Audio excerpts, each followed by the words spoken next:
Yeah, so this is a new hobby, you could call it. Nice. Or what inspired you to do this? Oh, cow. Facebook, arguing with people. Just the whole, and that's why I actually saw you, because I don't know, we've been friends for a while, but someone said you have like 5,000 friends, or you've maxed it out somehow? Yeah, I maxed it out. I gotta every so often go and delete some people. Well, and it's just funny watching your posts or arguments or whatever. You got a lot of haters. Oh yeah, for sure. Yeah, because I don't delete. The only people I really delete is like, when I got to 5,000 is the max, so I just go and I scroll down the friends list and I look for the ones without pictures, because a lot of times people will deactivate their accounts and stuff. So but they stay in your friends page or on your friends list for some reason. So I just go in, unless I know it's them and think that maybe they temporarily deleted their account. I won't go and delete them. But otherwise, I don't really delete people Well, because you're running a business off it? Somewhat. I used to do a marketing business, but I just I like meeting people and stuff. So I meet lots of people from Facebook, and so hence us here today. Yeah, that's what it is. Well, and that's where I'm at. Sure. COVID lockdown happens, and then everyone gets shuffled to the internet even more. Because they can't go in the real world, so then everyone's all talking on the internet even more. And I felt like I had predicted it way back when. I'm like, oh man, people are just going to go to the internet even more, and then now it's being politicized even more, and people are just at each other's throats even more. And then you go out in real life, and everyone's got masks, and it's all dehumanizing everyone. And for sure, And then so I was actually to the point where I was like, I can't go on Facebook anymore because you see all this stuff come up, stupid stuff, and you're like, and I try to keep busy with hobbies other than Facebook, but then it's easy go-to, filling in the void sort of thing. Most definitely. And I kept wanting to just respond, there's so much stupidity, but I can't do it because now I'm stalker status, and now, and then especially, I live in this small town, so there's a lot of Facebook interaction in the small town, real life interaction. Oh yeah. So, a lot of people think I'm an asshole, racist, whatever, and I'm just like, well, I'm not racist, I'm nice, whatever. But it's gotten to the point where I was going to try to pull away from it completely and try to ignore the internet as a whole, but that seems silly, because the whole world is going there. But I'm sure the podcast was to wrangle some control out of it, and then create a long face-to-face conversation, versus texting, how much nuance is lost. Oh yeah, definitely. In the words, and then just the tone of voice and whatever, and for sure, people misunderstand stuff, and and then that stuff. It's interesting how someone can say something, and then you can not respond for a day, and then think about something, then come right back, and then you sound real smart a day later, which may or may not work or whatever. Where real life conversation, and that being said, I have no real objectives. Not like we're debating anything specifically. Sure. But it's just, I don't know, general. What's happening out there?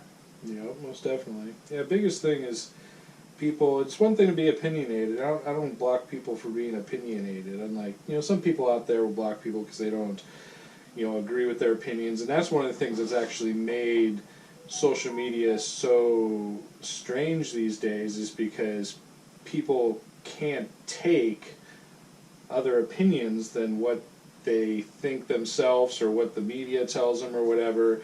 And then they're like, and part of so they block them.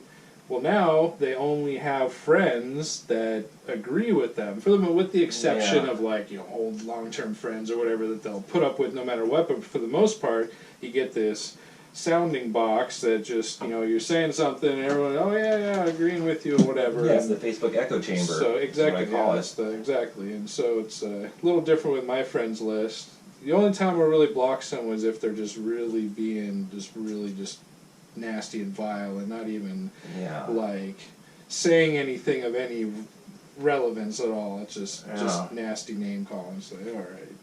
Well, but that's or if someone says something like I make a business post or something, and then say something. That's my biggest role. Well, but then it's devolved to name calling more easily now. Oh yeah, for sure. Says, Dude, say that to my face. Yeah, well, hey, just thinking about the mailbox thing. People are freaking out about them stealing the mailboxes, and I'm just like, okay, well, I did I don't know if you've heard. I don't know how much you pay attention to the news daily. Well, these mailboxes are getting shuffled away, and they're blaming Trump for trying to screw over the election thing. And I like did a 2-minute Google search, like Obama mailbox removal, because I heard a snippet someone say that he'd been doing it since 2009. Sure. Because where are the payphones all gone? Because history, no one uses. They all got cell phones. They all have emails. Sure. And it's like they've been going, and that's just the case in point of they've been going away already for this long, and then like people come in and like, wow, it's Trump doing it, like, and like how much of it is just insane Trump derangement syndrome? Exactly, a lot of it. Like that's the understatement ever. Like, and it's not that I'm like some diehard Trumpist. Sure. Trump's hard, Trump mouth breather, whatever. And you can't say there wasn't a little bit of Obama derangement syndrome back in the day too, but there was, but not as bad. Granted, definitely not as bad. It's like these days it's. Well, and I remember, but do you remember even before that to Bush? How old are you? Yeah, 40. Yeah, pretty close. I'm 40. Yeah. So I remember Bush, everyone freaked out about Bush. In Iraq, we're doing these things, Bush is evil, go to Iraq, blah, blah, blah. And then it was 8 years of that, and then I remember it was such a relief when Obama got in, because the people, i.e. the sheep who are following the media, were like, whoo, yay, we're happy now, like change, Obama, black president, we're not, all these things. Sure. And I took it as a relief for that. I had no policy issues with it. I'm like, okay, whatever. That's when I started paying attention, though. They're like, oh, wait a minute, Obama was still in Libya, he was still in Iraq, he was in Afghanistan. Meanwhile, bombing the shit out of them. Meanwhile, the media is like, well, that's fine, that's good, let's give him a peace prize. That was the first time. Little double standard. Yeah, and that was the first time I witnessed the double peace standard. prize. I laughed at that one. That was a good laugh. You know, and like, that was the first time I noticed it. I'm like, wait a minute, there's this huge double standard on the go. Coming all the way down the pipe to like today, you know, there's been these peaceful protests for 2 months now, 3 months now, like quote, you know, peaceful protests, they go off, and it's mostly, you know, BLM, leftists, Antifa, whoever they all are. And then today, a bunch of right-winger Proud Boy people came out, and then boom, the Facebook feed's full of like, right-wing people inciting violence, they're evil, boo, boo, boo. You're like, oh my god, you guys have been out here for 3 months causing trouble for the sole intent of getting a response, because the second you get a response, you all like, oh, like, we're, you know, we didn't deserve any of this, and it's just insane. For sure. Like when you like see through it, and I keep asking myself, am I crazy? Use some logic, people. Come on, it's common sense. It's like. Well, and I keep asking myself, am I the crazy one? And I'm quick to say, am I the crazy one? Like, sure. You know, like, am I? But then when you have this like historical thing, in like, I guess backtrack for you, I guess not knowing me, but back in 2003 or 4, so my wife's Canadian. I was apolitical. I didn't give a shit about anything. I was like 100% ski bum. Yeah. And then I meet her, and she's like, "Oh yeah, didn't you know America's evil?" Like, what? I had no idea. Like, she's a super liberal, feminist Canadian woman. Nice. And I was like, really? And it was right when it was the Bush, the Abu Ghraib prison scandal. Like, we got the Iraqi or whoever, put him in Guantanamo, we're torturing him, doing all these horrible things to him, whatever. And I was like, oh my god, America's evil. And it was this complete nervous breakdown paradigm shift of like, I was raised in the like. America thought it was so good. I had a full nervous breakdown. Like, this was 16 years ago. And went and like ran off to Canada like within 3-day notice. Quit my job, like fled to Canada because I had the girlfriend. Like, let's go. Just cross the border. Like I was in.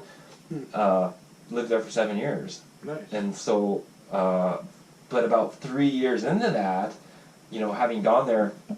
As a complete, like, America's evil, yeah, I can't believe I escaped, I'm so good, I'm lucky, yay. But something didn't sit right about it, wasn't sitting right, because meanwhile I'd fled to Canada, which is ultra-liberal, CBC, BBC, European model, you know, America fled from Europe, became America, and like, fuck you, Europe, we're going to do our own thing. Well, the Canadians are the loyalists, they were loyal back to Europe. The Queen or whatever. Yeah, and the Queen's on their money and this and that, and so meanwhile I was in Canada, I remember having this conversation with my dad, who's, you know, lifelong Republican oil man, whatever. I was raised comfortable on Alaska oil scene, whatever. Sure. And I totally shat on it, like, oh, this is horrible. I was like living off the fuck, oh my god, like, just classic whatever.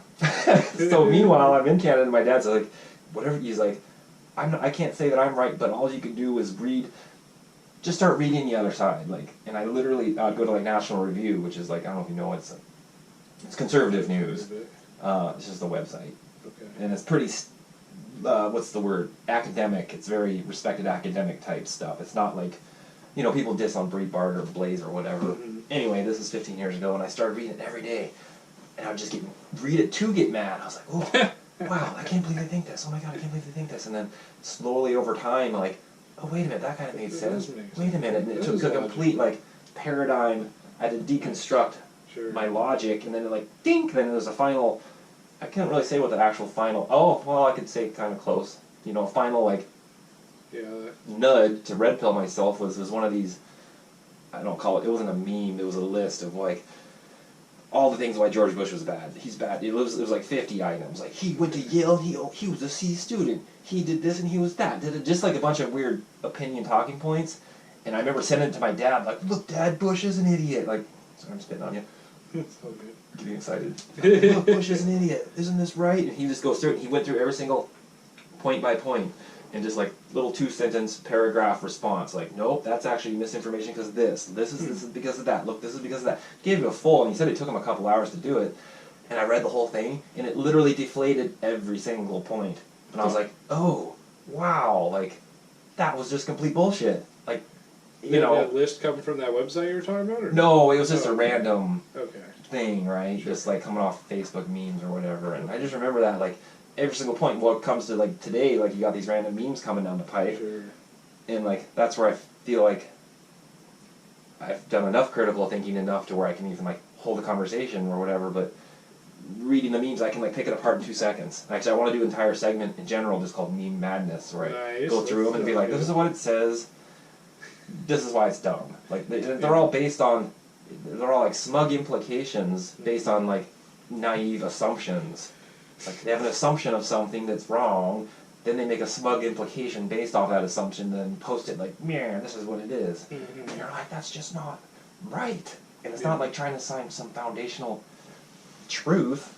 Anyway, I'm ranting. It's all good. Yeah, it'd be nice if people could at least attempt to be unbiased sometimes. Yeah. There's that thing that people are talking about recently that it makes somewhat sense, but then also people use it as an excuse too. But, you know, basically, you know, you come across or find information that agrees with your already preconceived notions or whatever. I forget the term for it. Confirmation bias. Yeah, that sounds probably right. Yeah. But then people are like trying to attack you with, oh, you believe that because of confirmation bias. It's like, yeah.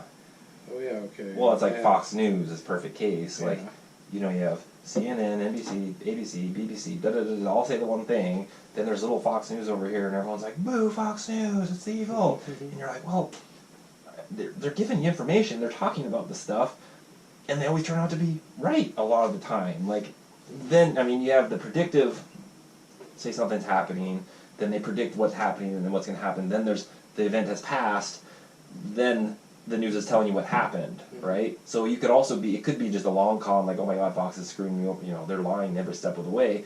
But there's a certain amount of logic, there's certain foundational logic behind things that the left, for the most part, doesn't seem to have.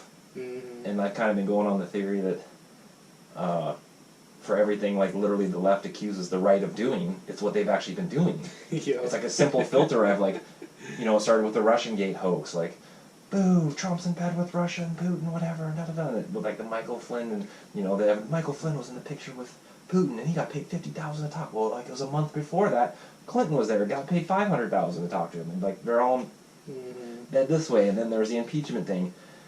You're like, the entire thing. The Biden thing, that was the best. Just like, oh, that doesn't matter. It doesn't matter. He's on freaking TV saying, yeah, we got him fired. He wasn't going to get the money if we got him fired.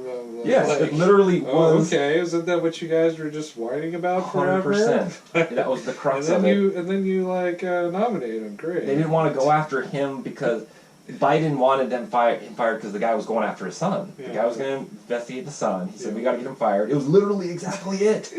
I think he says it like on TV. That's the best part. It was like it wasn't TV. It was TV, but it was a clip. You had to search it. It was hard to find. I actually had to go search it. The council what the hell is it called? The Council of something. Council of Foreign Relations. Yes, that was what it was. A meeting for those people, which is kind of Bilderbergy. Yeah. Anyway, and then the whole Trump, you know, the impeachment was coming down the pipe. It all came down like Sondland's assumption. Every single thing was like, this is a bombshell. This is it. The walls are closing in. And I'm like, I'm hearing the left wing stuff because it's pervasive. It's like the fish is water. It surrounds us. It's like that's the norm. And you have to make effort to go find right-wing information, which I do make the effort.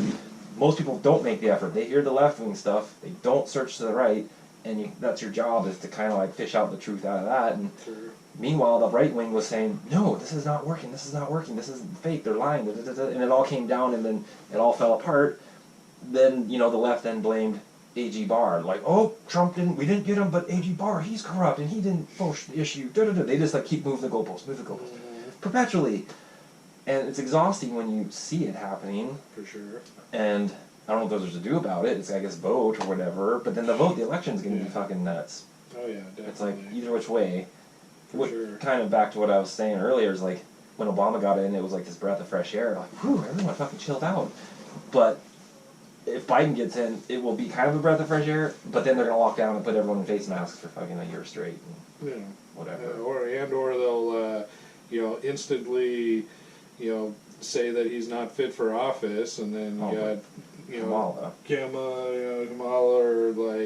Pelosi, yeah, whatever, Well, which goes back to the mailbox thing. Mm-hmm. If they delay the election enough and it's unresolved after a certain time, I think it's 2 weeks or some time frame.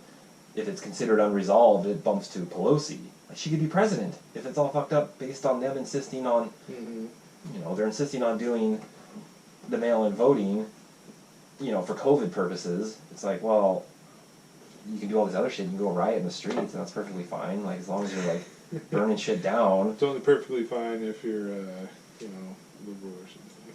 Yeah, which kind of does, and which, I was joking last pod. I'm not really joking. I think it's the truth, is to be right wing or not even to be critical of the left is to be rebellious. Is what it is, and it's not. I don't like labels. Not more than rebellious. You're unmoral, racist, fascist, this, that, and the other. Every other word that we'll pull out that we probably, display ourselves. Yeah, exactly. And like, then what is the saying? Like, the right looks at the left as if they're just naive and misinformed. Like, oh, those poor people don't actually know the information. Well, the left thinks the right is actually evil. Yeah. And they will actually be justified in killing you, in doing these things, because it's history repeating itself. That's the sad part. When you're like, oh wait, this is how it happens. Like, the mob gets insane. Their logic is flawed. It doesn't matter. And then the same people are kind of like, oh shit, like, this is fucked up. See that guy that drop kicked that guy in the face the other day? Yeah. Yeah. Perfectly justifiable, because that guy's evil. Well, I posted on my Facebook thing, and it went on for a couple of days, people arguing, and it quickly devolved, and I posted it in condemning political violence. That was my point. Like, this dude's getting kicked in the head. That's a problem, you guys. They immediately just jump in to justify it. The story, they were saying that he tried to run. Had people justifying it. Yeah, because they said he was trying to run over the crowd. Yeah. Which the truth was, he actually had stopped to help them. The girl was being mugged by the mob. Oh wow! He then jumped in afraid to stop. Fake news. Completely. He then jumped in to try to fucking stop it. Then took off and was getting chased by the mob, and then ended up running into someone as a result or whatever, because the mob was chasing him. Then they tore him out of the car, stripped everything out of the car, and beat the shit out of him, and then justified it. That's exactly what happened. So, 2 points: A, you got a mob that's just doing that. Second, even if he did, say he just drove by, that's what I was about to say, yeah. I'm going to run these people over and do it, it's still vigilante mob justice. He still gets his day in court, is the point. Yeah, Like, if it's devolved enough to where you can just fucking beat him up in the streets and it's good to go. And, that's not the only one. There's tons of others. When he's not even looking and just, submitted and not attacking anyone. It's like that, kind of like that semi-driver that was slowly pushing through the crowd because the freaking idiots won't get out of the way. It's funny you say that because it was going on, and I linked to that video. It's so funny. You're like, I don't know, you didn't see it because you're reading my mind. I literally jumped to that video, and they're like, the semi guy tried to run him over. No, they're in the fucking freeway. Yeah, He's driving down the freeway at highway speeds, sees the mob of people, slams on the brake, and is like, what the fuck? Doesn't run him over. Didn't run, stopped. And then he's trying to go, let me go, and they attacked him and beat the shit out of him. I don't know if they even killed him. Yeah. That's insanity. And then they justify it. My friend was wondering if they killed that guy that they drop kicked the other day. I don't think so. I think he was alright. But then I heard he has a major concussion or something. I heard he was he's a volunteer firefighter, doing good, getting beat up by the crowd. But that's fault. It's funny. You were talking about playing left woke argument, you know, because it's good. I was practiced doing that, like taking their logic to the extreme. We're trying to understand what their logic is, and the rationale would be like, oh, that poor playing man. devil's advocate, yeah, or well, that liberal's poor advocate, or yeah, something. that poor guy kicked him in the head because he was oppressed. He grew up in an oppressed system. You know, that's what it all comes down to. There's no individual responsibility or accountability. It's all blaming the system, and we're seeing that in full effect. The mom's gonna come bust down this door any second. Yeah. So how's COVID treating you? Well, same old same old, it's fine, you know. It's a bunch of bullcrap to me, you know.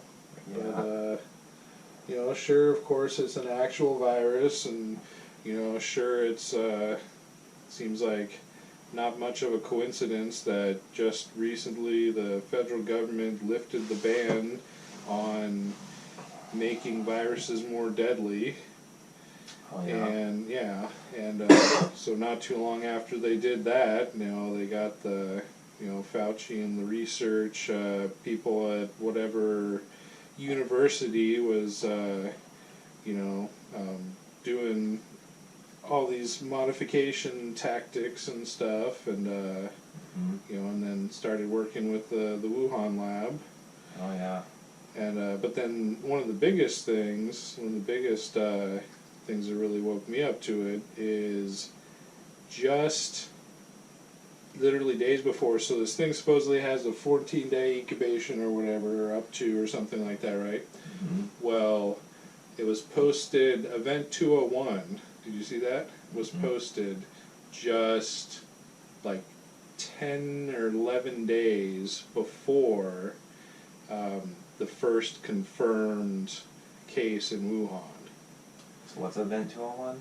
So Event 201 is this scenario that Bill Gates and these people is this you know, role-playing scenario of how things would go down if a coronavirus, of all things, you know, in the scenario it comes from pigs or whatever, but they you know, this, you know, 'cause of course they've been talking about coronaviruses for a long time. It's, you know, this is SARS-CoV-2, you know, this, you know, SARS-CoV, you know, SARS-1 was not, you know, was, you know, 8 years ago or whatever. But anyways, so, you know, they've known about this for a long time, and they've been, you know, working on, you know, modifying things for a lot of various reasons. You know, of course, their justifications for modifying the viruses are, oh, so we know better how to fight them, and how to, you know, develop treatments and vaccines and whatever and stuff, is their logic, which,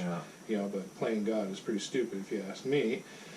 But yeah, so Event 201, you know, it just role plays all the scenario, and they're having these meetings of, you know, oh, what are we going to do about this virus, blah, blah, blah, blah, and, you know, this is happening, and this economic stuff, and then so, I didn't bother to watch the whole thing. I got, like, you know, I don't know, half dozen episodes or something like that, and, you know, hour long, you know, they're role-playing this thing all the way out, but just, you know, definitely you want to go watch the introductory to it.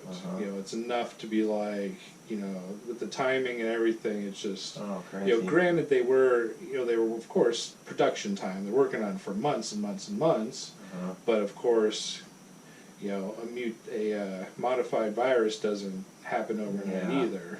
Well, that's what I was watching. It was a Brett Weinstein interview. He was saying exactly that. Yeah. It has the markers for being a modified virus, and that maybe it wasn't necessarily maliciously modified, but it was modified for the purposes of studying it to make it very, very contagious. But then, what was it? We're like, it's modified. Anyways, there's evidence it's been modified. The way it's so contagious, but it's got different. That's what it was. It's got different symptoms. I mean, it's weak.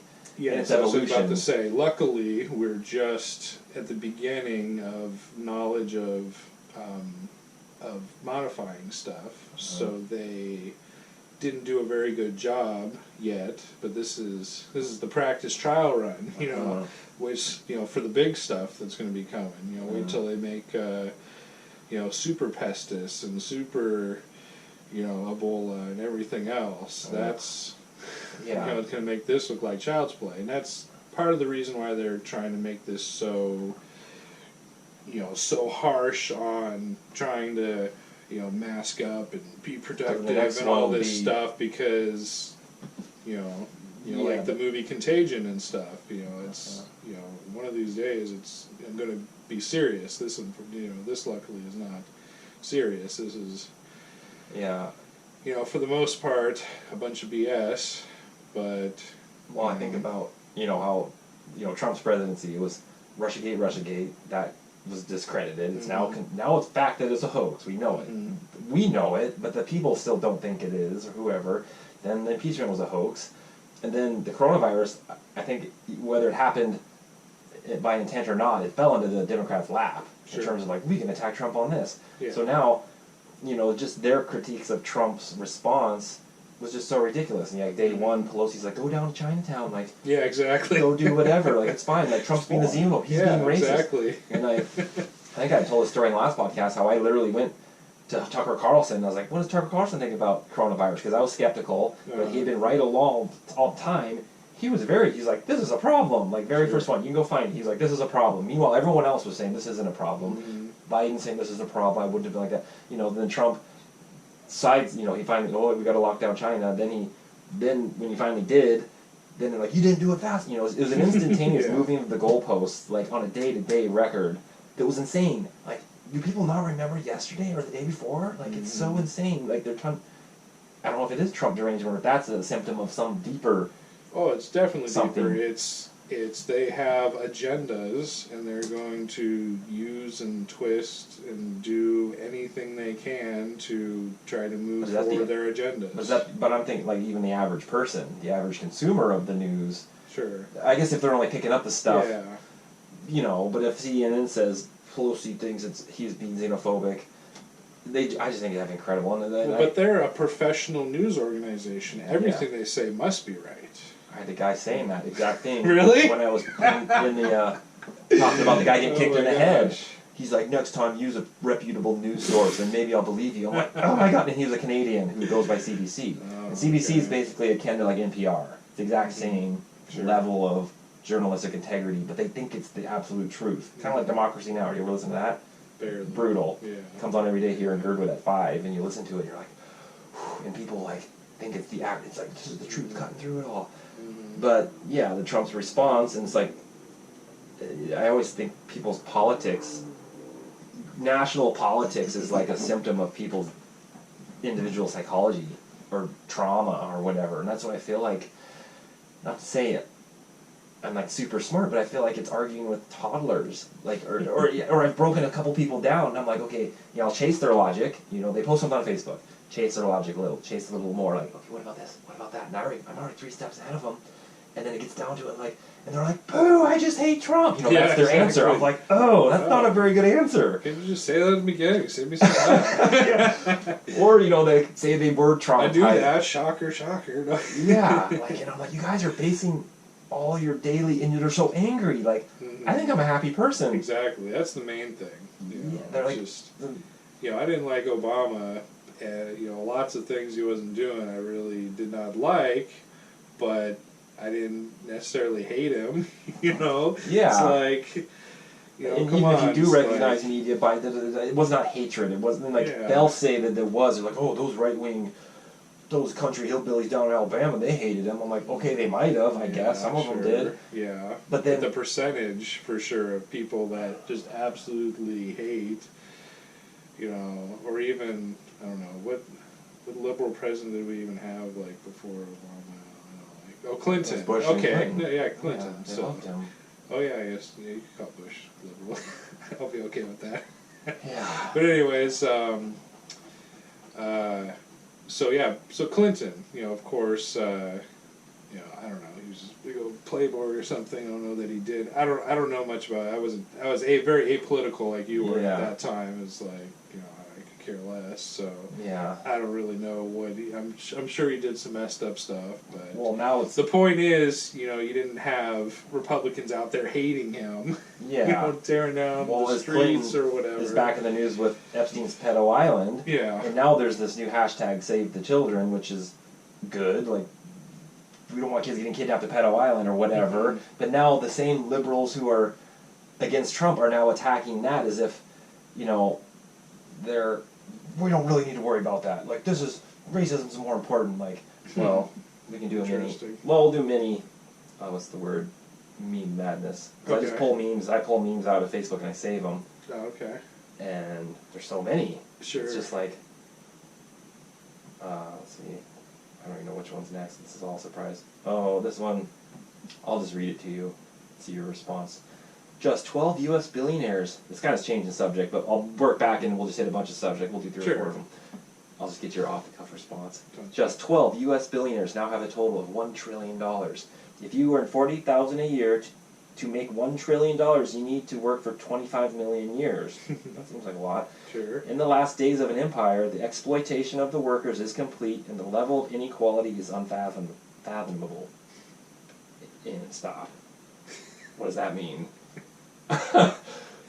It's just basically trying to poke people to say, oh, the have and the have-nots is, in the classic terms, and, that can't be fair, we gotta have socialism, everything has to be equal. I know, they're so worried about 12 dudes, like, who the fuck cares? Yeah, it's like, exactly, who cares, it's a bunch of printed fake money anyways, like, do you have food on your table? Do you, are you able to survive? I've had this conversation with hardcore I'm like, the same system, how these dudes do it, regardless how they did it, like, I like real estate. I've got a couple houses kicking around, and I work my ass off. I do construction. Yeah. Work, buy a house, pay it down, get equity, borrow on this house, I've done it like 3 times. I'm not rich by any means, but I feel like I'm making accomplishments for myself to feel good about my efforts. And there's days when you're like, oh, wow, I feel like I'm worn out working too much. But I try to think, there's big picture and little picture. And I'm like, dude, anyone can do it. Like, I've been working 40-hour weeks the last bit.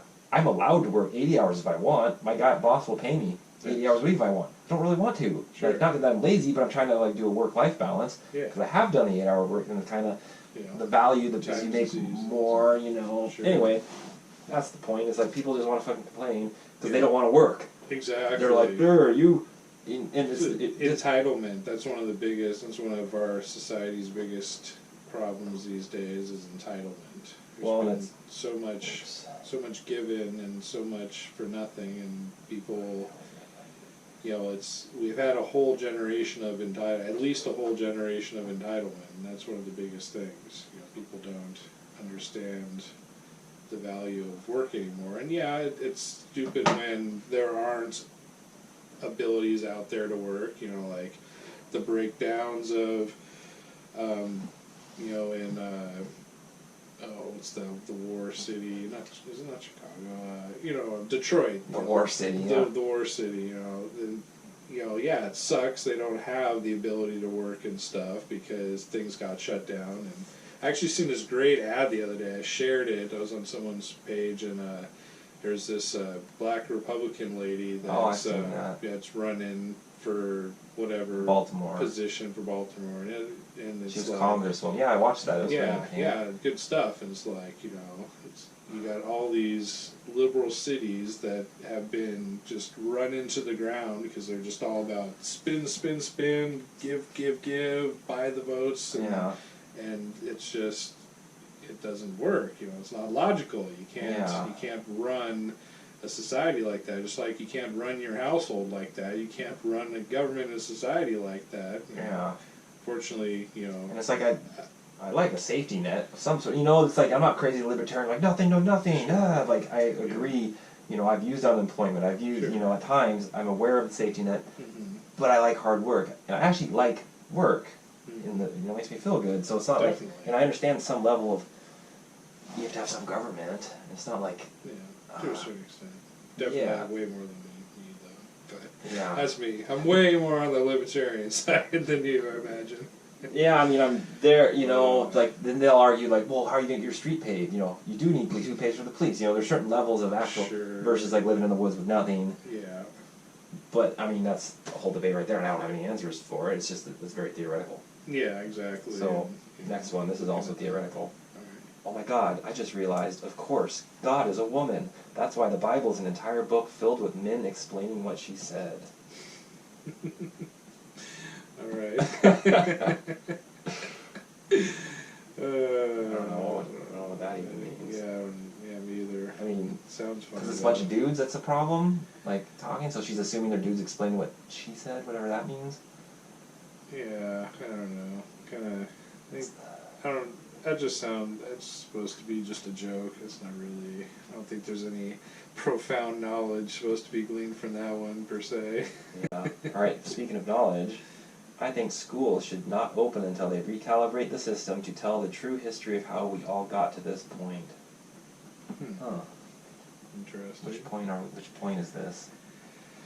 Yeah, definitely, creation, the scientific evidence that shows the Earth is young, should definitely be included and looked at, because, if you want an educational system rather than what we have is an indoctrinational system, then you got to show both sides of the story, both sides of the coin. You got to show there's scientific evidence for both, if you will, at least, or at least, to a certain extent.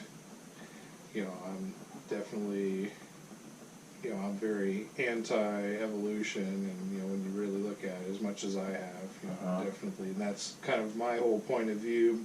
That's where I get a lot of my things is, to understand me and understand a lot of the stuff I understand, you just gotta know a lot of stuff, to So really... what's some evidence the Earth is how young? So about 6,000 years old. So what's evidence for that? 4,400 years ago there was a flood that destroyed the whole Earth. And that's what really shaped a lot of what I have learned about in the last 30 years, 20 years. I think it's been more like 20 years is really when because before, in my teenage years and stuff, I was really, just trying to figure stuff logically. I was like, we came from apes millions of years ago. I was like, I don't know. Okay. Oh, God poofed us into existence. I don't know. And I just didn't really at that time have enough evidence, so I was just like, I'll just what's your evidence? What I want. Like coming out of the Bible or coming out of elsewhere? Well, there's, Bible definitely supports and definitely shows a lot of things, but there is lots of scientific things that show, especially the flood, the worldwide flood that destroyed everything, and you got just lots of stuff. You got population growth curves, you got the oldest tree, you got the growth rates and the oldest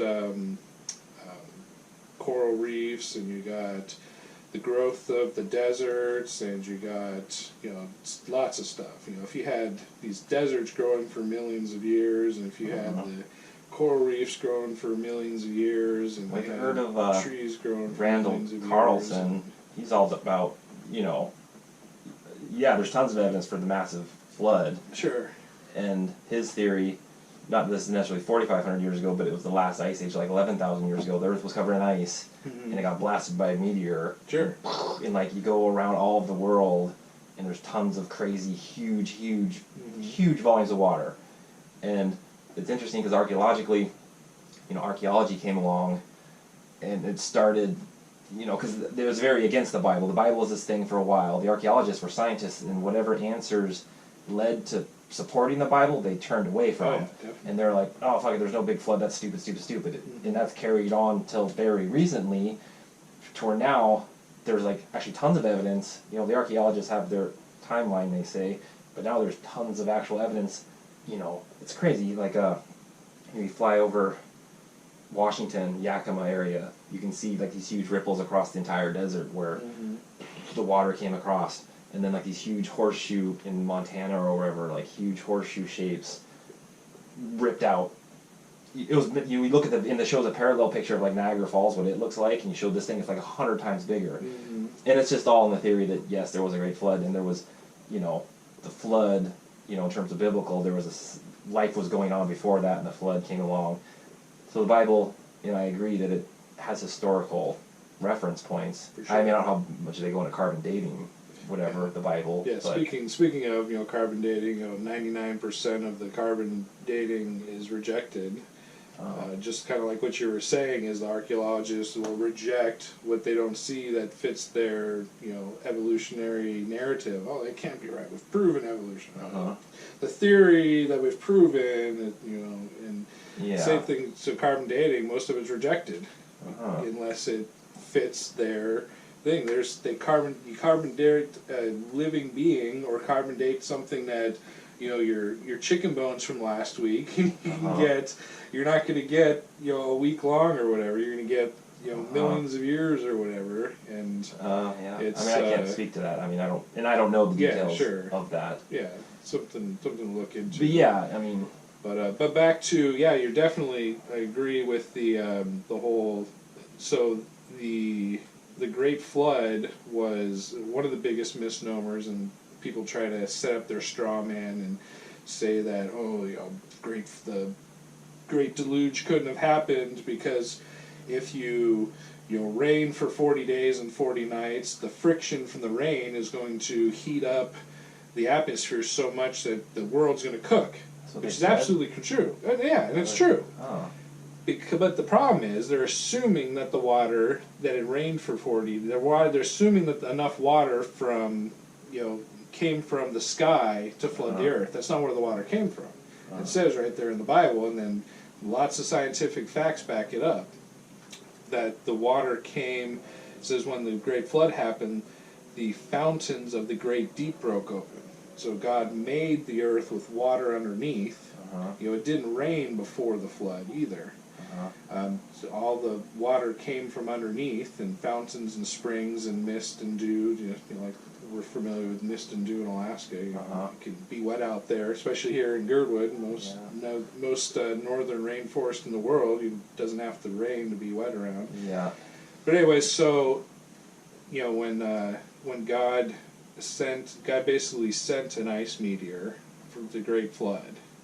So you got this ice meteor, negative 240. That's what the Bible says. It's a meteor. It doesn't say say ice meteor, but that's what science shows us. Yeah. Is that? Well, you got the big impact craters. Yeah, exactly. So you got this ice meteor, negative 246 degrees Celsius, hits the Earth, probably even tilting the Earth on its axis. That's why this is the only. Okay, maybe I won't say that. One of the only planets that is actually tilted on its axis. I guess it's Jupiter or Saturn. I don't know. But anyways, the point is, most planets are straight up and down. And if we weren't tilted on our axis, there would be no winter. So the only reason we have winter now is because we're tilted on our axis. So you got this impacting the Earth, freezing everything instantaneously. That's why they have green, undigested food in woolly mammoth stomachs. Because if there's just this ice age that it started to snow and get cold and stuff like that, you're going to have this woolly mammoth walking around for a long time until he doesn't find food and dies with his, the last bit of food is going to work its way out of his system. He's not going to have green, undigested food in his system. Yeah. And so it's definitely, looking at the science, it's very easy to conclude, a flood, and every culture, not just the Bible, has flood stories. So they're saying like an ice meteor came, froze everything, but then it melted immediately thereactor, or no, or like when did the flood happen after it melted? Well, so it hit the Earth, broke everything, destroyed the Earth. That's why we have fault lines and stuff, because everything is broken, and that's why we have earthquakes now. And so you got so froze everything, and so that's why there's glacial erosion in Arkansas. Froze everything down to Arkansas. Everything's been melting ever since. And that's one of the biggest things that gets me about the whole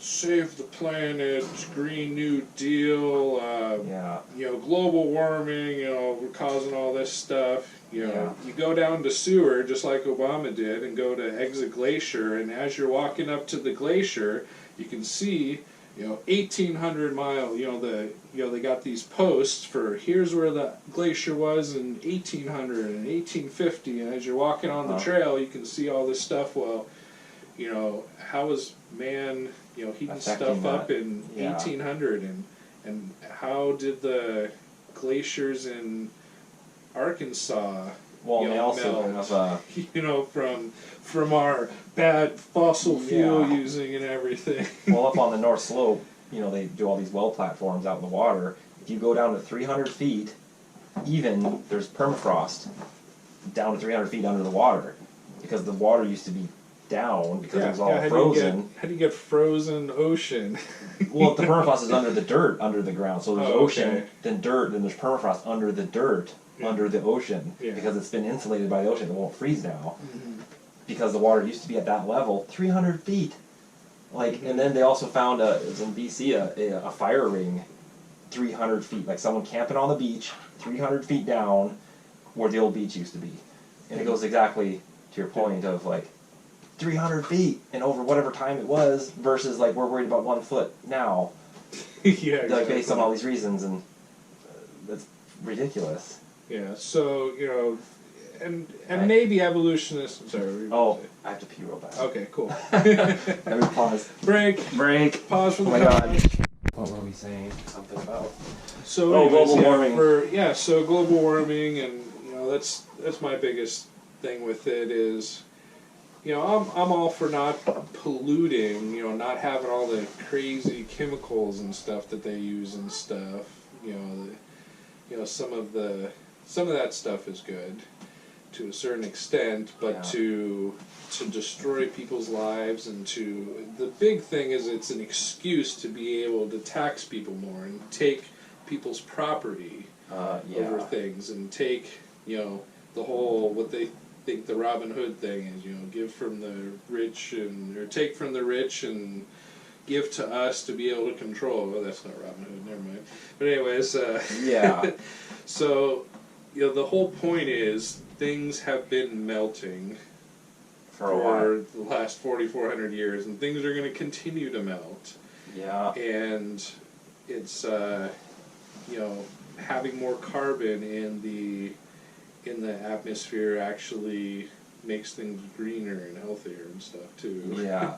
Well, it reminds me of my diesel truck has, a little leak on occasion underneath it, and right in the leak on the driveway, little plants grow right there. Yeah. I'm like, oh, I didn't really know. Oil something. Sure. And not to say you want to be guzzling and stuff, of course. But yeah, exactly. It's coming from this. It's all those fossil fuels. They're called fossil fuels because they're a bunch of plants, animals, and dinosaurs from before the flood. You couldn't have had fossil fuels without that, because if you just had dinosaurs and everything else walking around and just dying, they're not going to turn into oil. The whole point is there was a great flood that flooded everything. The great deeps broke open, all the water came up, washed everything down the drain. Even right now, if you made oil out of every living person, animal, and plant on the face of the earth right now, it would only be 1/3 of all of the oil that's in the earth right now. Oh, I know. There's a lot. Yeah, there's a lot, but the reason for that is because the world used to be hyperbaric before the flood. So that ice meteor. What's hyperbaric mean? Hyperbaric, so like pressure. hyperbaric chamber. Yeah, so twice as much pressure, at least twice as much pressure, and twice as much oxygen as well. So if you get sick, or it can be very, very therapeutic for lots of reasons, but the official reason that you can do it, unless you have your own hyperbaric chamber, which some of the NFL players and stuff do, but if you go diving and you get the bends, they give you they push the oxygen out, push the oxygen into your body, and it pushes the excess carbon dioxide out of your body and stuff like that. but you can heal from lots of things. If the world was still hyperbaric, there would be little to no sickness. Yeah. A lot of the reason that we have sickness is because of lack of oxygen, and we have to. So, like another good example of the Earth being hyperbaric before the flood. There's several, but let's say you took a Brachiosaurus and you from however long ago, you can say millions if you want, or 4,400 years ago or whatever, you transported him, this huge beast, transported him today, he would die almost instantly. Oh. Because he has small nostrils, like the size of a horse, but you got this huge body with these huge lungs. Oh, that's interesting. The only reason it was able to get that big and live at that size is because its body only had to expend a little bit of energy to be able to breathe in to the lungs, and then also it got more oxygen. So when they, like on Jurassic Park, they have the little mosquitoes trapped in the amber and stuff like that. Well, they also find air bubbles trapped in amber as well. They test those air bubbles, and there's 40 to 60% oxygen in the air bubbles. Interesting. Before the flood, the world was hyperbaric, and the Bible talks about this, and science backs it up, that there was like a layer of ice or water surrounding the Earth. That's what made there be pressure. So right now we have no this layer of ice or water above the sky, above what the Bible calls the firmament. The firmament is the sky. Anyways, so now the air just travels out. And there's no pressure, or at least a certain amount of pressure or whatever from space or something. But anyways, the point is everything was bigger before the flood. Plants, animals, humans, everything was bigger. Now, dinosaurs, as we call them, these reptiles, were exceptionally bigger before the flood, because reptiles never stop growing throughout their whole life. So given the right conditions, you can grow any lizard, any thing big. They just keep growing their whole lives until something kills them, or until they run out of food, or until they have maxed what they can grow because of not enough oxygen or not enough pressure, or whatever. So yeah, a little bit of rabbit trail. Well, I was thinking of global warming, sea levels coming up. There was one thing I'd read. It was about basically like all of Florida is at sea level. Sure. And if everyone knows, if it's such common knowledge, you would think that the massive insurance companies, everyone would know that. Like, they would not be putting insurance on mortgages on houses for the banks of condos being built in Florida. Well, they would, because that's what people want. Yeah, I mean, but would they be taking the loss on it? It's theoretical anyway. But they're back. They make sure they don't lose. Yeah. There's scenarios, and even if they do lose, then it's all fake money anyway. Yeah, company goes insolvent and whatever, or like the insurance companies. There's, especially I'm in the life insurance industry, and there's entities out there that if companies go insolvent, that they take over or whatever. Yeah. But they make sure that doesn't happen, of course, as much as possible. But things happen. I mean, we're at sea level. If sea level comes up, I'm fucked. Yeah, there's a couple. Yeah, I've seen a couple of your neighbors actually, and I asked you before, on the way over here. This is the old part, so I imagine this probably got flooded, and some of your neighbors are actually have their houses on stilts. So it's like, that's kind of cool. Well, the real high tides actually come in to the ditch over here. Oh yeah, like it's right there. You're like, that's high tide. Like, if it came up 2 feet, it would be the street. Yeah. So I'm like, do I get a bailout? They're all worried about the poor people of Bangladesh getting the bailouts that the evil white first worlds are destroying. Well, I'm like, hey, I want my bailout check. Interesting. Anyway, here's a new meme. Alright. I'm a member of the No Kids in Cages, No Family Separation, Black Lives Matter, pro-civil rights, pro-voting rights, pro-human rights, pro-free press, healthcare for all, women in leadership, climate change is real, love your neighbor, LGBTQ, love is love, party. So that was a mouthful. Sure. I'm the member of all those things, party. Sure. But each one of the issues, I looked at each one of them and I could see an issue with every single one of them. Mm-hmm. No kids in cages. Obama put the kids in cages. Mm-hmm. He did it already, no one fucking cared. Yeah. No family separation. Obama separated the families, no one cared. Mm-hmm. Black Lives Matter. I agree Black Lives Matter, yet all lives matter.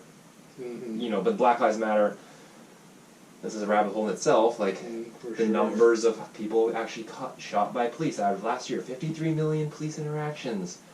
1,000 people were shot across that. 1,000 people out of 53 million, which is already astronomical to be shot. 20% of those people were black. 9 of them didn't have arms. Mm-hmm. 9 out of 53 million. That's astronomical. Yet it's worth destroying everything. Like, anyway, next one, pro-civil rights. And it's like this, it's like a, as if the Republicans aren't pro-civil rights. This is what we're all arguing about, is civil rights, freedom of speech. This is what literally, back to what I said about the Democrats doing everything that they claim the Republicans are doing. Like, the Democrats are not pro-civil rights right now. Pro-voting rights. This is the whole mail-in ballot bullshit thing. They're, you know, first off, they want to bring in illegal Mexicans. Like, I've got nothing against Mexico or Mexicans, but illegal people. Like, I had to immigrate to Canada. It was expensive. It was a pain in the ass. And it was like, do it illegally. I don't know how you can't do it. It'd be fun. I would never in my mind expect to run across the border to Canada and then vote. And then get free shit. And exactly. That's insane. You can't do that anywhere in the world. They don't let you do that. Meanwhile, we're supposed to like let all these people in from Mexico because they want them to come in to vote for the Democrats to maintain power. On the other hand, those people coming in are going to vote. The Latinos have no loyalty to the black Americans. They're going to take lower wages. They're going to do this. They're going to do that. And they're going to vote different. And then the Latinos typically actually start voting more conservative anyway because they're more conservative families. For sure. That's just stupid on multiple levels. Pro-free press. Like, sure you are. I mean, yeah, it's like instantaneous like censorship, cancel culture. You're going to be canceled if you don't agree. If anything, like it's opposite. Then they use Trump. You know, they act like he's like attacking the free press when he's calling out their bullshit. He's like, you guys are fake news. When he pointed at the whole back row of the dudes, like, it was like hilarious because they're all fake. It's like anyway. That's that subject. Healthcare for all. I would like healthcare. Well, that was the thing. I like free healthcare of all things. It's $100 a month, and I understand it's not a human right, but it sure takes the burden off. You know, like. But I understand in America they say it's not scalable to this many people, and we got so many fat, out of shape people that it's gonna fuck up the system. Like I don't know why it doesn't work. And the amount of taxes they pay in. They pay more taxes. Yeah, to Canada for my pay, I was paying like 30%. Where here was like 18% or 12%. Yeah, it's like half, basically. So, whatever that means, it's kind of like the pros and cons, of all that. I don't have an answer. Well, I have a little bit of an answer. What's your answer? Stop making so much regulation. That's one of the biggest problems. Even on the Republican side, it's one of the biggest problems I've had with, if you want to call Bush a Republican or whatever, and all the others and stuff. Speaking of memes, that's one of my favorite memes. Is you got this Indian guy saying, showing an eagle, and it says, remember the both wings are of the same bird. Yeah. So it's to me, and that's why I've been so apolitical in the past, is because it's all just a show. No matter who's in power. Somewhat with Trump maybe the exception. I don't necessarily like the guy. I didn't vote for him. Of course I like a lot of stuff he does, but most presidents for the last 100 years have just been puppets. Yeah. And they get things done, they get their objectives and agendas done, 2 steps forward, 1 step back, or, this political cycle, but it's ultimately moving towards these goals of control, of getting more control and taking more freedoms. And that's, Well, that's why they say, Trump supporters say he's not doing that. Yeah. My brother, who's a diehard Trump supporter, loves him. He's had that, I don't know, I'm not trying to critical of it, but he's like, what if Trump's pulling the longest con of all? Like, you know, because they say he's a con man. Sure. And he's like, he wants to own the libs, but if he's pulling the longest con of all, and he's actually is for the machine, but he's acting like he's not, which would be, I wouldn't say that's not happening. It could be, you know, I have no idea. He's definitely controlled to a certain extent, but it's definitely, there's definitely some. You know, of course, he's controlled by a certain extent. He's not just doing whatever he wants to do. He can't, you know, no matter, without getting, you know, JFK'd, you know, or suicided. You know, you know, he can't do whatever he wants. But you know, maybe he does maybe do some things that organizations and groups out there, of course, don't want him to do, and you know, the shadow government doesn't want him to do or whatever, but still it's, you know, there's, the whole point is it's all about eroding our freedoms. And, you know, we in America, unlike pretty much any other country in the world, have been given the Constitution and all these freedoms and stuff, and that's the enigma in the world. Yeah. And so it's just all about moving towards taking those away. And well, and that's where I thought, I mentioned this last podcast, the world, most of the countries are more authoritarian than America. Yeah. Then there's America, this little tiny enclave of freedom, and then there's Democrats and Republicans, and the Republicans are kind of or the Democrats are trying to like squash it over. Sure. Backtrack a step, there was Bush who did the Patriot Act. Yeah, definitely. Which was squashing the freedoms, and he was highly criticized for that. Yeah. I'll have another beer. Do you want another beer? I don't know how much you want to drink before. Oh, fine. You're good. So yeah, but which actually brings up the point that I texted you about, like comparing, you know, the Black Lives Matter movement versus like, and people who apologize for them, like we're talking about the guy getting kicked in the head, people are apologizing for that, then like Islamic terrorism, and people apologizing for that, because that's what the big move used to be, like, oh, they bombed the shit, you know, 9/11, whatever, and everyone was just like, we deserved it, they were doing this thing, you know, that was the argument, and I mean, that's not even speaking to rabbit hole of 2 years ago. I don't know if you heard 2 years ago how UAF engineering department finally did some conclusive thing saying how it wasn't. I don't think we have time on this podcast for that rabbit trail. You don't want to take me down that one right now. Anyways, keep that on the side note. Point being, let's skip that. Skipping over. I'm sure we'll probably get into it maybe, but we'll see. But a plane hit the thing. Yeah, blah, blah, blah. exactly. People apologize for it. Sure. And it just parallels. Just when you would ask, like, oh, what are we going to talk about? Right that day, I had been thinking about parallels of massive events, and then people either for or against them for various reasons. And if I was saying, hey, Islamic people shouldn't blow shit up shouldn't strap a bomb onto a retarded kid and send him into a mall, I'm then Islamophobic for saying that. Really? Same thing now. I'm like, dude shouldn't kick the dude in the head. Then you're like racist. It's like the same name calling. I would say it's more vitriol, anger driven now than it was. It was before, but it's like kind of like up to level, and now it's more personal because the messed up part is the person that's going to be saying that stuff to you is the same person that claims that meme right there. Exactly. Which is contradictory. And sorry, I got down a rabbit trail. I didn't mention about healthcare. So healthcare, the problem is not that we don't have free healthcare. The problem, you know, we got some of the best healthcare in the world because of a free market system, but it is absolutely messed up, and part of fixing that would be to get rid of regulations that say you can't do this, you can't do this, all this stuff that increases the cost.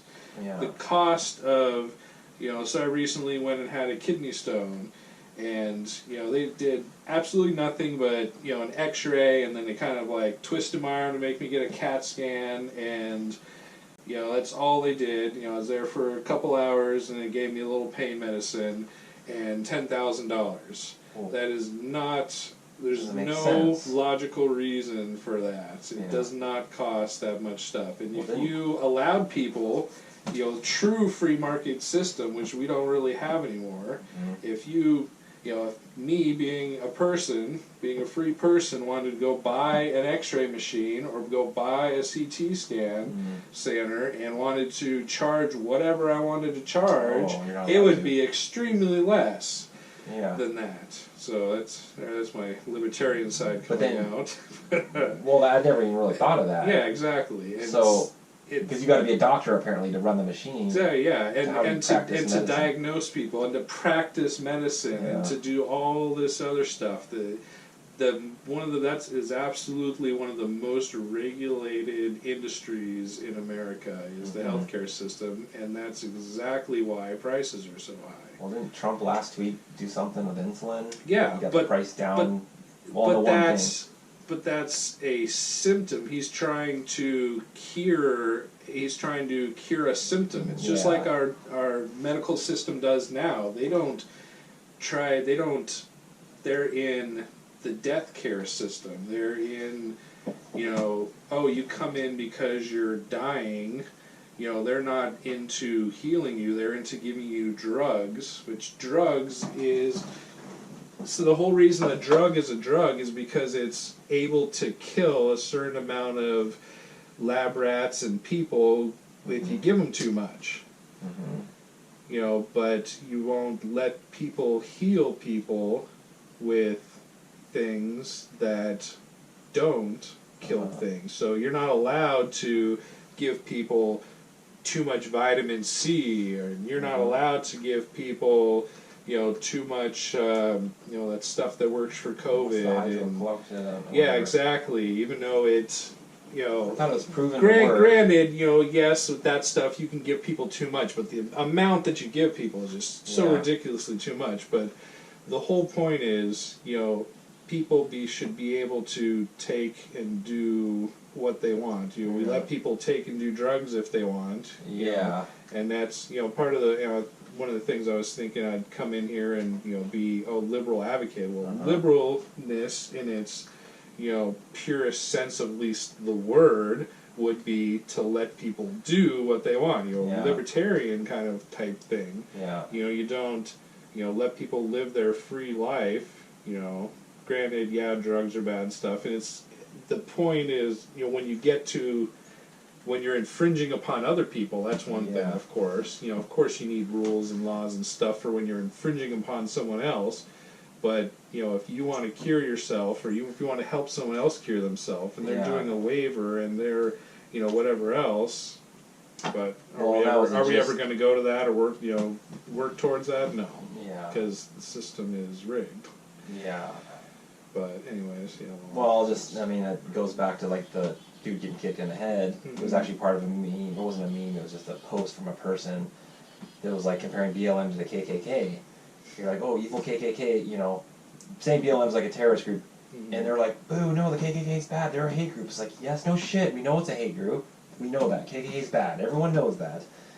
But the question is, have they gone on a rampage across America causing $1 billion in damage and 50 murders and whatever, burning shit all the time? No.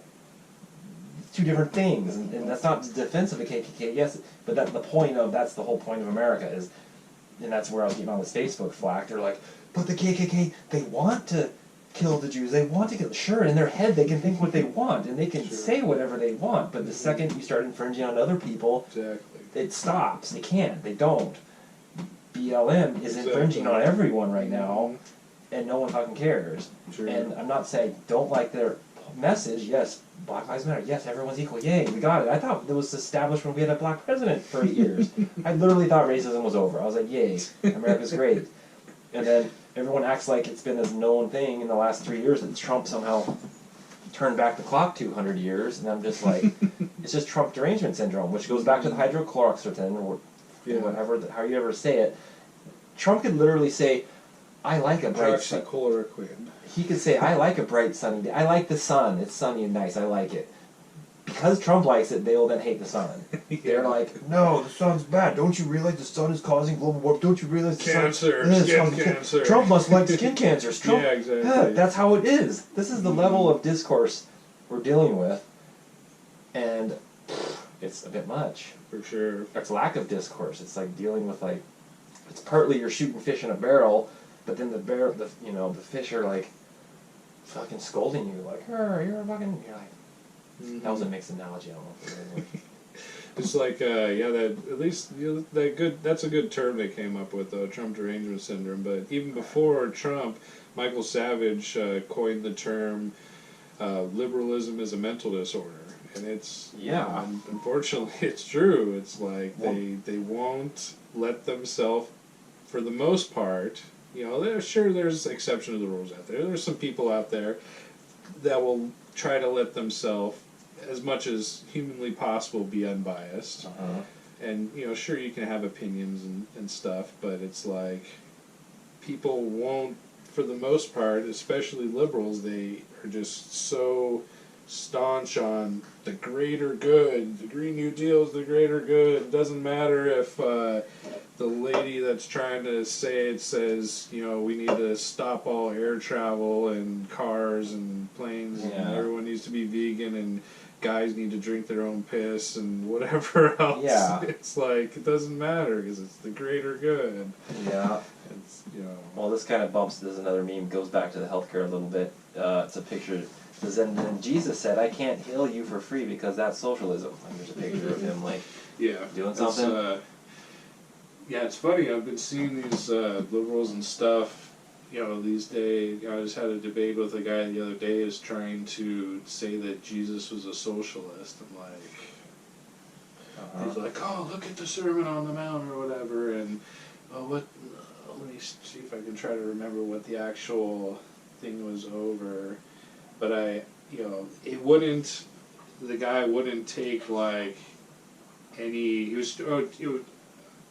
know what it was. Okay, so I shared a meme that, so you got this person, looks like they're drowning, and it says, I saw that, I need, I need child help. support, which of course, we want deadbeat dads, child support and stuff, and I need, free this, free that, or, whatever, welfare, and then you got, under the water, the person's not really drowning. Just pretending that they're drowning, or thinking in their head that they're drowning. They're spending their money on tattoos and bars and contradictions, whatever else. And so many people are taking offense to this. It's like, and trying to relate themselves to it, and trying to relate their parents to it and stuff like that. And I'm like, well, it should, like, this one lady was trying to be like, my mom was working full-time and going to school, and, so she had to get on welfare or whatever. I'm like, okay, so the meme said part-time job, and, your mom's putting herself through school. That means she was probably paying for school herself, because that's what people did back in the day. And, did your mom spend her money on tattoos and bars and everything else? Like, how, just because there was the one thing of child support on there, the one thing of welfare, it's like, you're trying to equate the whole thing to yourself or whatever, and to, you're missing the whole point. It's like, the point is people waste money on stuff. And, like, the government's much better, but still, like...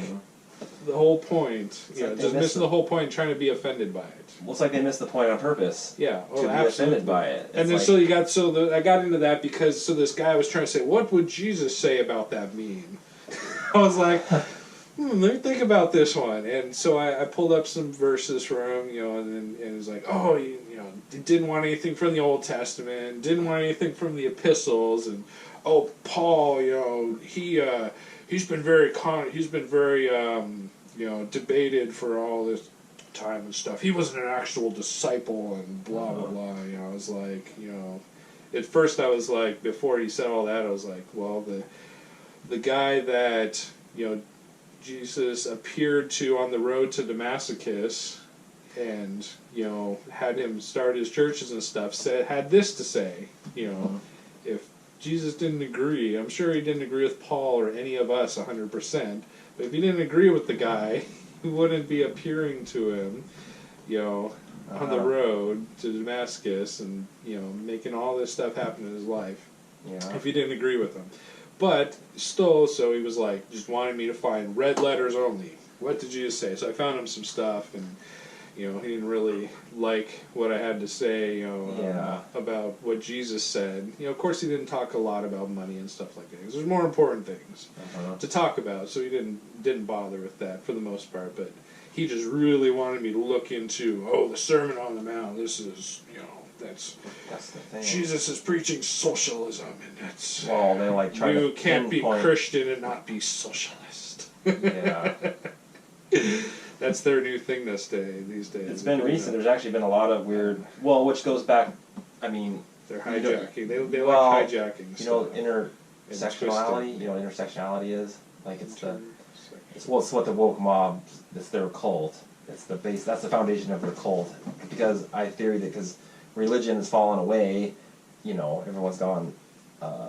Sure. What's the word? Non-theistic. What's the word? Atheistic. There's a word. It's right there. Agnostic. It's another normal word. I can't fucking think of it.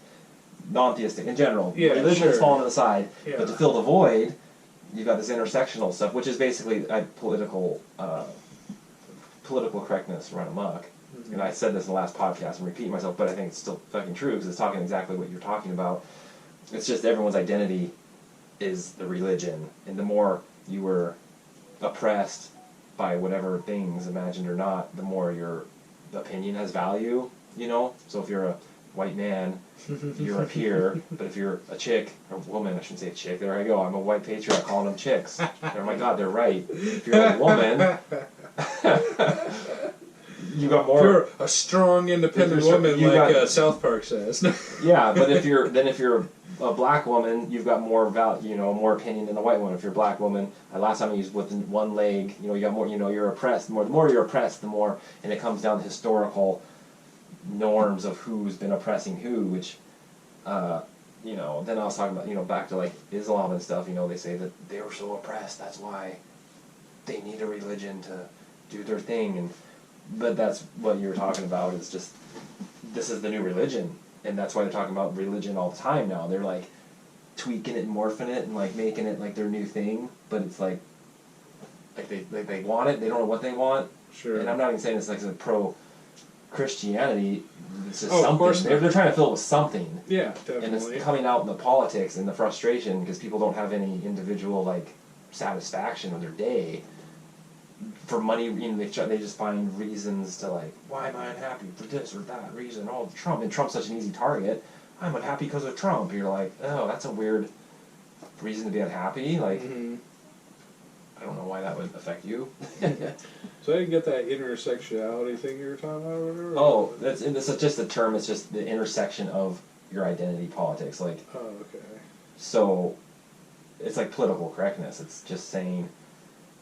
It's all based on your identity, which is the opposite of, it's like the left saying that they're not racist, but they're putting all of their eggs in the racist basket, saying because you're a person of color, you should vote for Biden, or you're all in a group over here. It's like putting it's labeling them and then shoving them more into categories, which is the opposite of what you should be doing. Everyone should just be individual. Like I always use the example, if someone comes to work on the job site, if they show up on time, they work hard, you don't have to work crazy. I'm just show up and work. That's all you can ask. Like it's an individual critique, and I don't care what color you are, come to work at time. That's it. And they're saying no, that's not it. It's like more about. Well, you've seen the thing. It's like it was from a few years ago actually. Like it's like a museum in New York, but it was a list of all the things that they say is white patriarchy. Time, showing up on time is white patriarchy. Math is white patriarchy. Science is white patriarchy.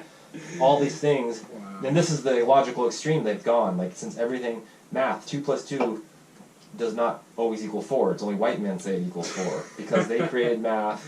That's the logic. Wow. Which is where we're at. It's like it's devolving because it's coming from the white man. It means it's bad, and it's related to Trump derangement syndrome because It's coming from Trump. It's bad because it's coming from white man. It's bad. It's like, well, the Native Americans didn't create math. Like, I'm sorry, or whoever, like, and there's, algebra was created by Islam anyway, like, no one cares, no one, like, made it a point, but... That was a funny Biden saying, though, if you don't vote for me, then you're not black. Yeah. Make sure this is running. Or, it's got 10%, I guess we'll just run this thing out, it's almost... Kind of slowing down. My brain's getting filled. Sure. Yeah, so many rabbit trails. So many just like down. I mean, yeah, and that's what I was hoping. Is it time for that one yet? Well, no, that one's too big right now. Well, yeah. Well, the rabbit trail. The other one I was talking. Well, it's like the apologists for the BLM terrorists and then apologists for the Islamic terrorists. Then I was backtracking and I had mentioned like, you know, as far as massive disinformation campaigns, you know, Islam's claim to Jerusalem. You know, that's a monstrous one. I don't know if you said you didn't really know anything about it. But about 10, 15 years ago when I was first, like, I was in Canada, I was like, wow, what is, you know, is there arguing about Israel as it comes to this day of Israel doing their things and, like, the Gaza Strip and all these things, and it seems related to now, but quick info for you, basically, you know, the Bible is interesting because it's this huge monstrous book, written over a long time by a bunch of different people. Boom, leave it at that. Fact or fiction, whatever. Where the book of the Quran was written by one dude. It took him 23 years. He went into a cave and took him 23 years to write this thing. You're like, okay, one dude wrote it. The Book of Mormon, one dude went in a cave.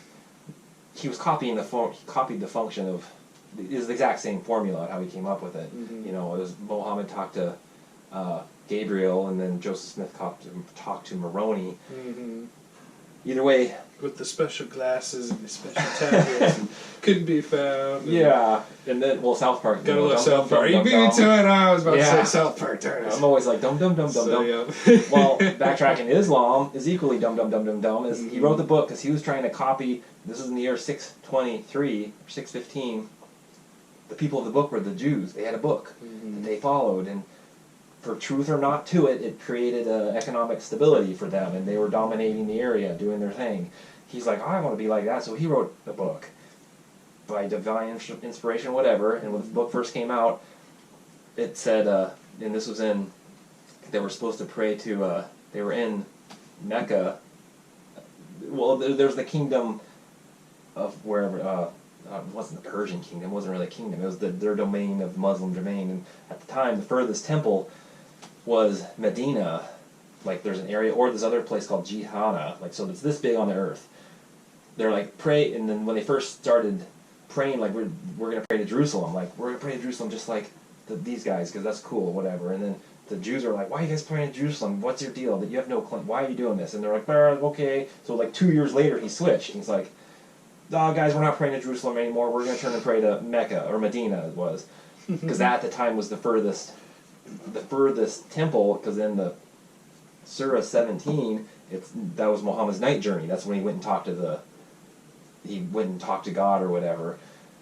So, I'm trying to not jumble this, because it is like, sure, it's a jumbled thing. So he wrote a book, said, let's pray here, and they're like, hey, don't pray here, this doesn't make sense to you, pray to the other way. So he told his believers, hey, we got to turn and pray this way now. And they're like, why are we doing this? Like, this is your first true test, we got to pray this way now. And they're like, okay, cool. Meanwhile, they stole some Jewish converts or anything, because just by praying the same place, we're like, oh, let's go follow these guys now.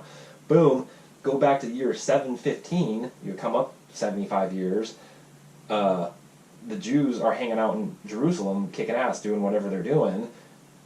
It was the Umayyad dynasty then decided to post hoc, they changed the meaning of Surah 17 and said the furthest temple, instead it had been Medina for 50 years, they changed it to Jerusalem. And they're like, oh hey, this is the furthest temple now. Because they had expanded and included it, where before it wasn't. It wasn't part of their theme. No one even cared.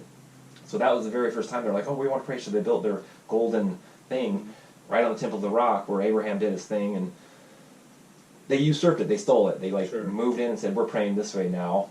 And then since then, in 1400 years, you go through the history and how they would lose interest. They only lose interest when it appeared that the Jewish people were losing interest. It was like two toddlers. They only want the toy if the other one wants it. Literally, historically speaking, that's exactly what happened. They're like, it became a political trading chip. They traded away, the Ottomans, like, for 300 years it was an economic backwater, nothing. It was falling apart. They even buried it and they stole all the gold from it to sell it for something else. And then the Ottomans and the British came in and they're like, oh, we kind of want to move in and do our thing here. And they're like, well, we want to go there now, right?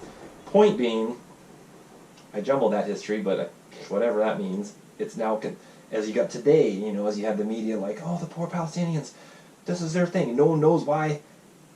It's all based on imagination. It's made up. And like why they're fucking even there. And I'm not trying to lose detail of the individual families Palestinian poor little family who lives there, regardless of the religious status, right? Because there's someone who still just lives there.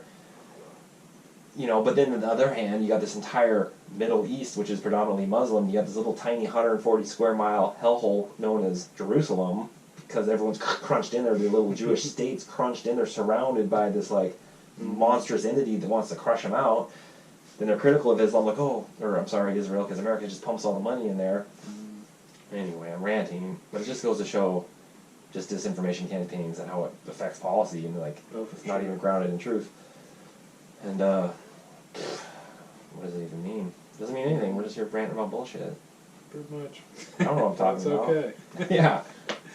I'm just sharing some information that you came across. That's what it's about. You Yeah. know. Trying to make sense of it all. Yeah.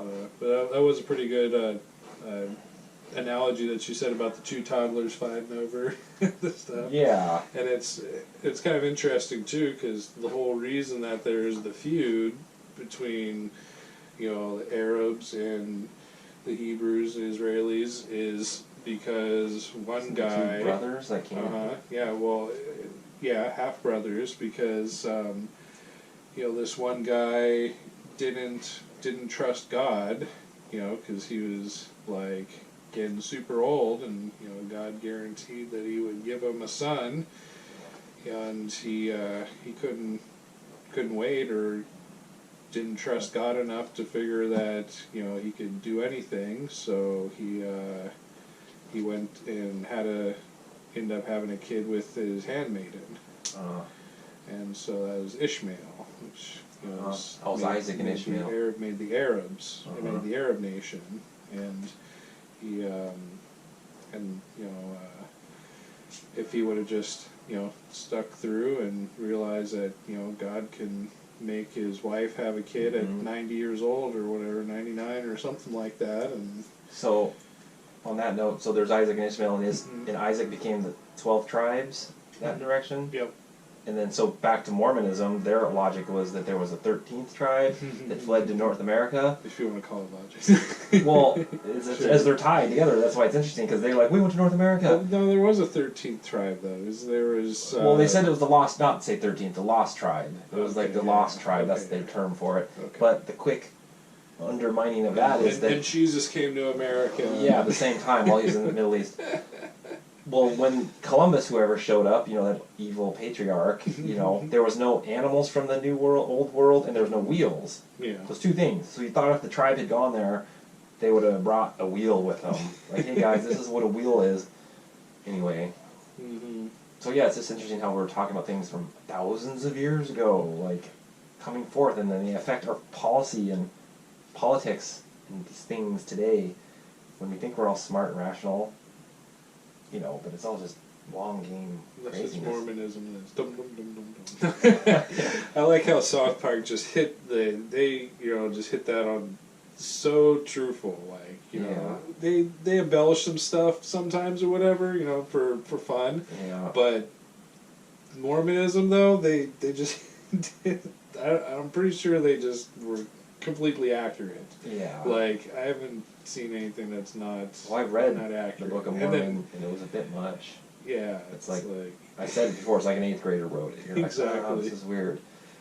Yeah, and some of those like super extra apocryphal books too, like the Book of Adam and Eve or whatever and stuff like that. It's like I'm sure this wasn't divinely inspired. Like it's just the wording and stuff is just not there. It's like, yeah, you can tell it's like they're adding. Yeah, you know, some of the apocryphal books though are good. Like Enoch is really. I mean, when House of Gildan, like when the Bible's last revision was like 1513 or whatever. 1611. 1611. You know, they did.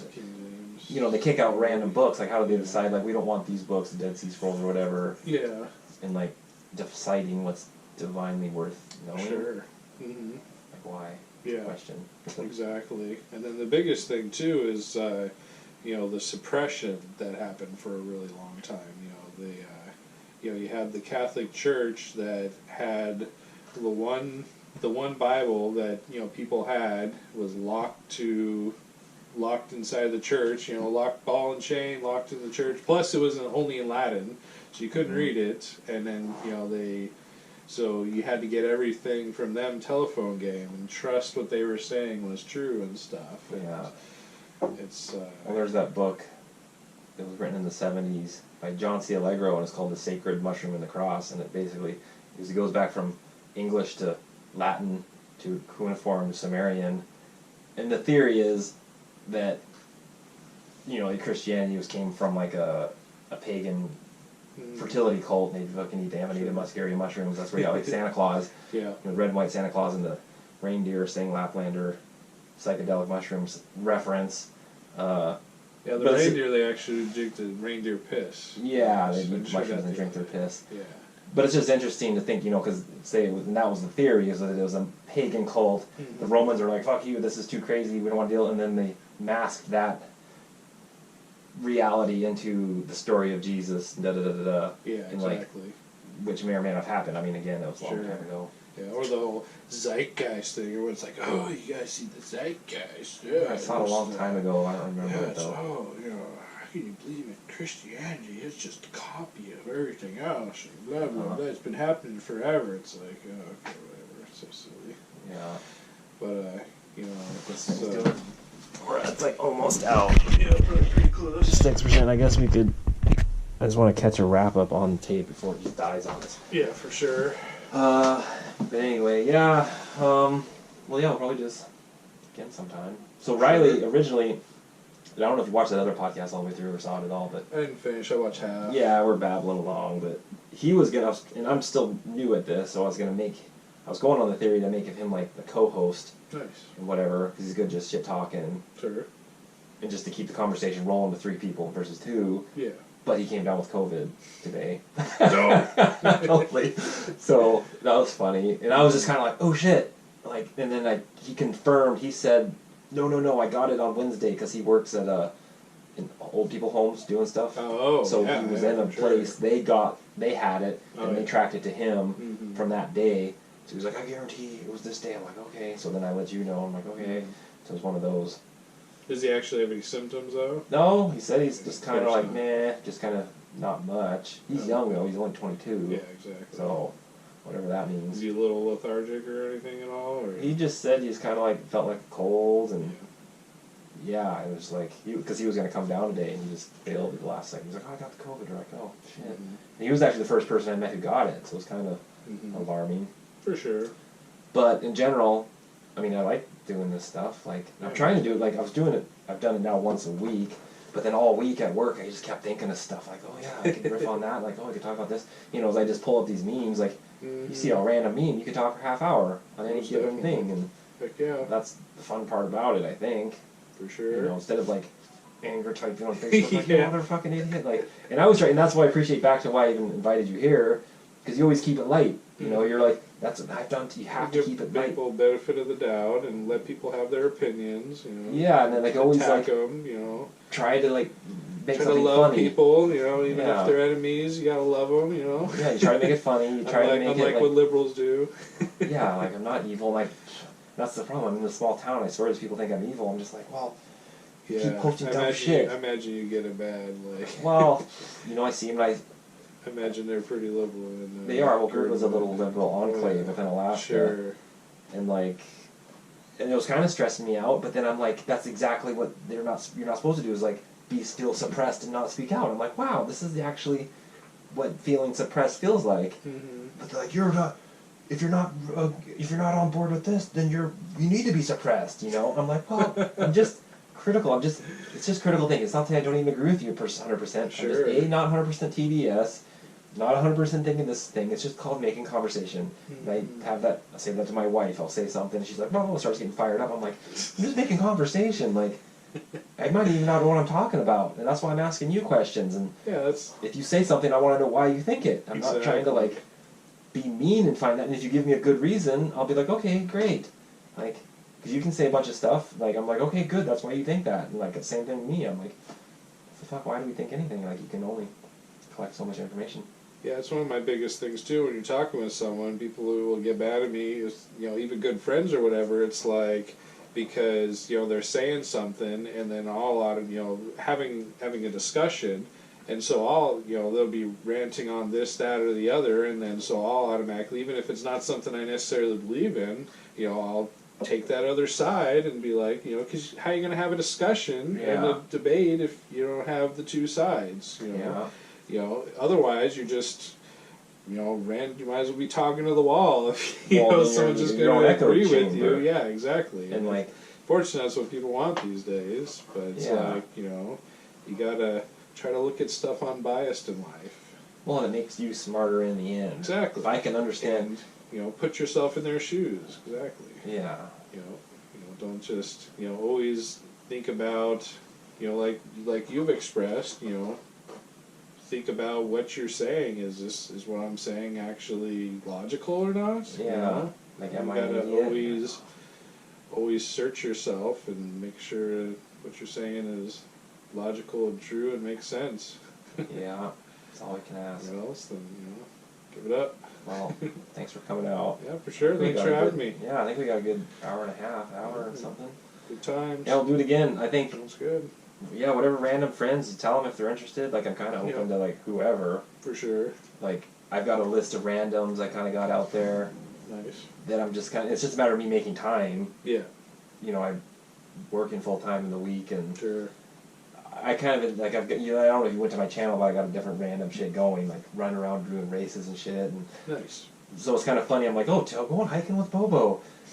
Then I'm like, oh, hardcore contentious political bullshit. Like, it's two different things. Like, people like this aren't going to like this, or vice versa, and I'm fine with that. I'm kind of just covering the spectrum of life. And that's my channel, it's JK in Alaska, so I'm just like, oh, this is what I'm doing in Alaska, therefore that's the subject. And, yeah, that's it.